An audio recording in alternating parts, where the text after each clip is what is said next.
So, comrades, cut straight to the chase. The lead outs on the essential. Well, what is Trotskyism? So, first, I'll be talking about the essential elements of Trotskyism. Secondly, its origins. Thirdly, the stages through which it has developed and passed historically. Last of all, the prospects for Trotskyism, which should be the most interesting part of the discussion, I reckon.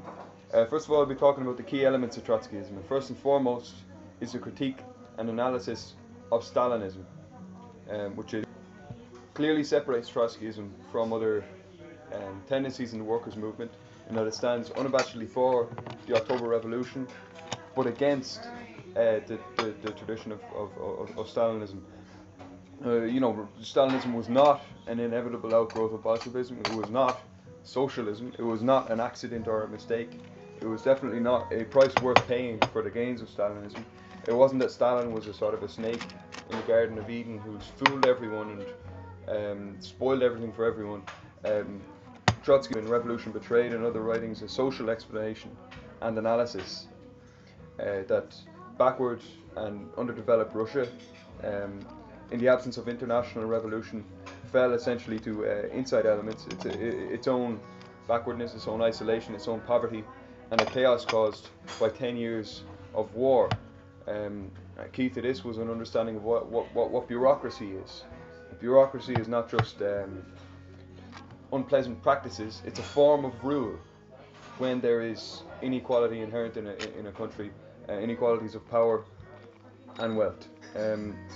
Stalinism was also, as Trotsky most importantly pointed out, a massive vindication of the planned economy, in that it achieved spectacular economic miracles for all of its history, and this holds true for the economies of China and of many other planned economies that have existed. It is also a complete, an attack, if ever it were needed, on dictatorship, but also importantly shows how that dictatorship arose. It's not just a catastrophe that falls from the sky. The dictatorship in the Soviet Union was a dictatorship that arose to defend the interests of the all-powerful bureaucracy. Now, we've discussed this recently as a branch in the form of a discussion of Stalinism, so I won't spend too long on that.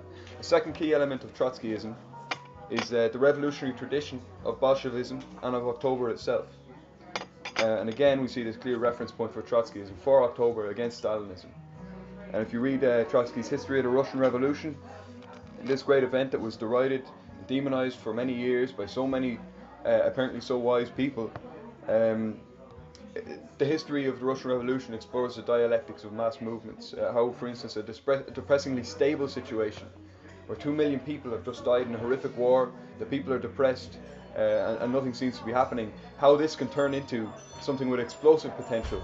And then how an apparently all-conquering force, the provisional government, that apparently seems to have the support of the whole working class, can be discredited so quickly and so suddenly because Lenin, Trotsky and others were able to see this and analyze it in advance to see how they would not possibly fulfill the tasks of the bourgeois democratic revolution or satisfy the workers.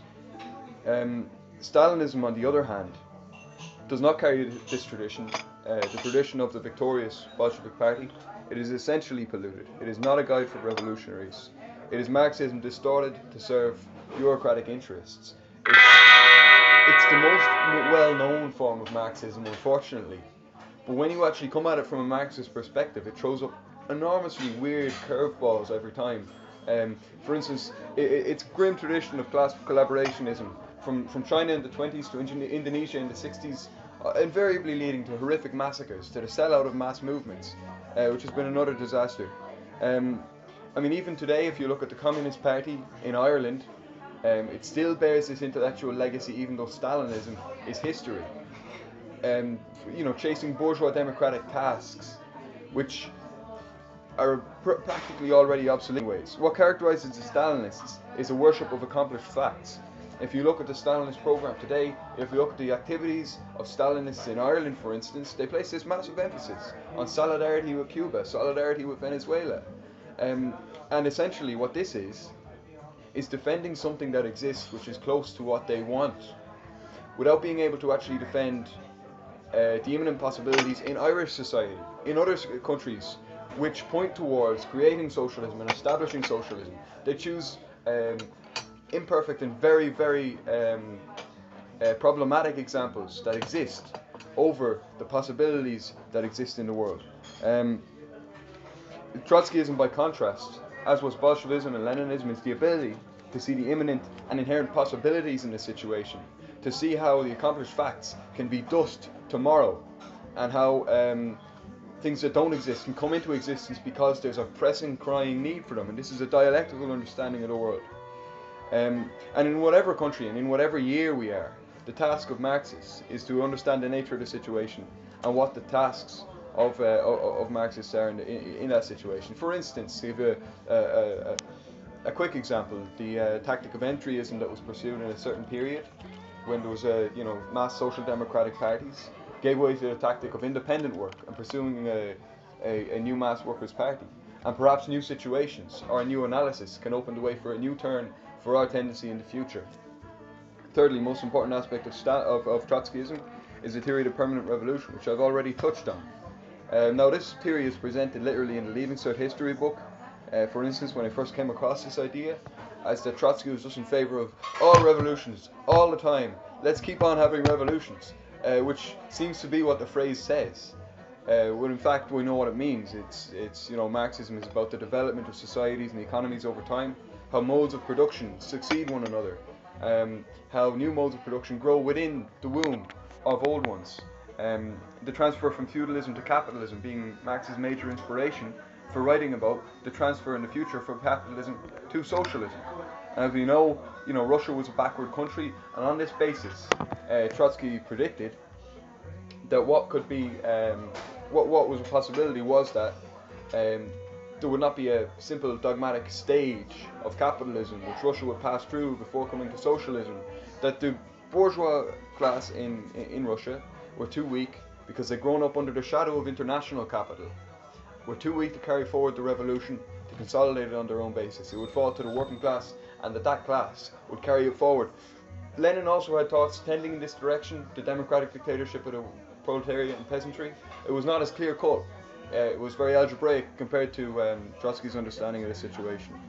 And this is massively important for Marxists to understand today. It shows us why in the 20th century, despite attaining independence, the ex-colonial countries in Africa and Asia and South America have been unable to develop into so-called first world countries. It's why there's been horrific famines and wars in many African countries. 6 million dead in the Democratic Republic of the Congo in the last 15 years, for instance. It shows why countries remain mired in backwardness, because they're growing under the shadow of imperialism. The Russian bourgeois class was weak.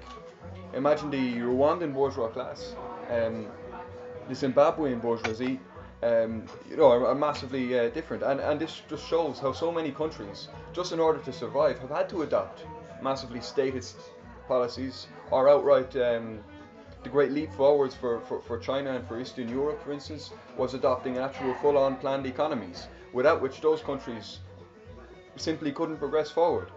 And of course we're sitting in Ireland, which is a proof of the permanent revolution theory. We've had 100 years to develop, and haven't managed it. And of course the Arab Spring, an obvious example. Now it's not as clear cut. The world today is different.